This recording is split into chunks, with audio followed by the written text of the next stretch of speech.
हार्दिक पांड्या की ट्रेडिंग की खबर अभी भी कम नहीं पड़ी है, क्योंकि अब जो सवाल के जवाब सामने आए हैं वो सुनकर आप भी हैरान हो जाएंगे। अब तक दुनिया को यह पता था कि हार्दिक पांड्या 15 करोड़ में ट्रांसफर हुए हैं, क्योंकि वो उनका अमाउंट था। लेकिन इन सब के बीच जो एक ट्रांसफर फीस दबी हुई थी उसके बारे में किसी को नहीं पता था। ये जरूर लोगों को पता था कि जी कुछ ट्रांसफर फीस है, जब भी एक ट्रेडिंग होती है तो वो एक आपको जो टीम है वो दूसरी टीम को देती है।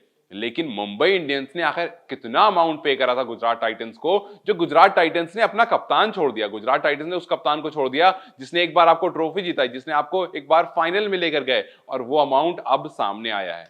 रिपोर्ट्स की माने तो मुंबई इंडियंस ने गुजरात टाइटंस को 100 करोड़ रुपए दिए इस ट्रेड डील के लिए।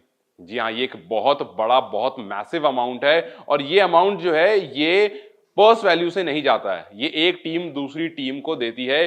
तो ये अमाउंट सुनकर के ऐसा लगा जैसे फुटबॉल में कोई जो यूरोपियन फुटबॉल्स होते हैं उसमें जो ट्रांसफर फीस होती है, ये उस तरह के ट्रांसफर लगे, क्योंकि 100 करोड़ एक बहुत बड़ा अमाउंट है। ये एक पूरी टीम की पर्स वैल्यू जितना अमाउंट है। और गुजरात टाइटंस के बारे में अगर आपको बताऊं तो ये सीवीसी कैपिटल जो कंपनी है, इसने 5,625 करोड़ रुपए बीसीसीआई को दिए थे 10 साल के लिए। जब भी एक नई टीम ऐड होती है, जब गुजरात टाइटंस ऐड हुई थी 2 साल पहले, तो उसने बीसीसीआई को 5,625 करोड़ रुपए दिए थे 10 साल के लिए आईपीएल में रहने के लिए। अब इस बड़े अमाउंट के बाद जब 100 करोड़ रुपए आपकी टीम में आते हैं, मतलब 100 करोड़ रुपए जब सीवीसी कैपिटल्स में आते हैं, तो ये जो भी अमाउंट ऑक्शन का है उसको हैम्पर नहीं करते हैं। लेकिन ये सीवीसी कैपिटल्स की बैलेंस शीट में, मतलब कुल मिलाकर यहां पर बिजनेस को समझिए, आपको ट्रेडिंग समझ में आ गई, आपको वो 100 करोड़ रुपए इतना बड़ा अमाउंट समझ में आ गया।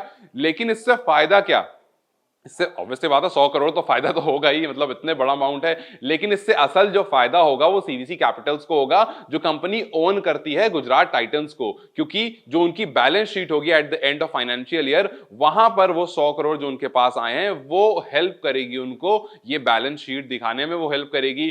कंपनी का जो लास्ट का स्पाइक दिखाना होता है, जो वैल्यूएशन दिखानी होती है कंपनी की, उसमें आपको हेल्प करेगी। तो बहुत दिन से ये बात चली आ रही थी कि आखिर क्या अमाउंट दिया गया जो हार्दिक पांड्या की अर्निंग है, जो हार्दिक पांड्या होगी। अगर आप एक तरफ देखेंगे तो हार्दिक पांड्या को एक नई टीम मिली थी, एक नया कोच मिला था, और उस नई टीम ने आते ही सबके सामने इतना बड़ा सरप्राइज रख दिया था, क्योंकि नई टीम आते ही उसने ट्रॉफी जीत ली।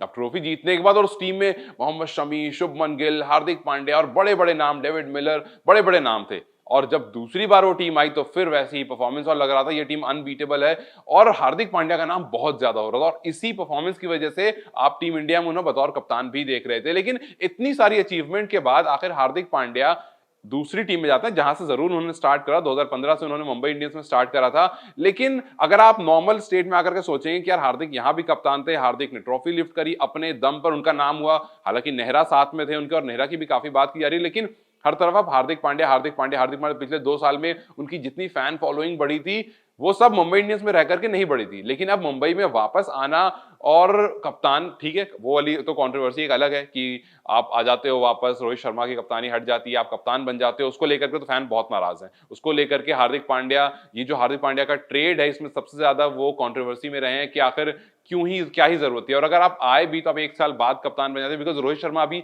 अपनी पीक पर है, जिस तरह से उन्होंने वर्ल्ड कप में परफॉर्मेंस दी है, और रोहित शर्मा को मुंबई इंडियंस के फैन काफी ज्यादा पसंद करते हैं। ये हमने मुंबई इंडियंस की फैन फॉलोइंग गिरते हुए भी देखी। लेकिन वो कंट्रोवर्सी अगर आप साइड में रख दो थोड़ी देर के लिए, तो अभी फिलहाल के लिए ये उससे बड़ी बात हो जाती है कि 100 करोड़ रुपए मुंबई इंडियंस की तरफ से गुजरात टाइटंस को एज अ ट्रांसफर फीस दिए गए थे। तो मतलब आप और हम जिससे पहले बात कर रहे थे ट्रांसफर फीस की, क्या आपको लगा था कि इतना बड़ा अमाउंट दिया गया होगा? Like 100 crore is a big amount. क्या आपको लगा था कि यार इतना बड़ा दिया होगा? बिकॉज जब बातचीत भी कर रहे थे तो 15 से 20 सोचा होगा, किसी ने 25 सोचा होगा। क्या आपको वाकई लगा था कि 100 करोड़ रुपए दिए गए होंगे? अपनी राय मुझे कमेंट सेक्शन में जरूर बताएं। इस वीडियो को लाइक और शेयर जरूर करें, और जाते जाते चैनल को सब्सक्राइब करते जाएं।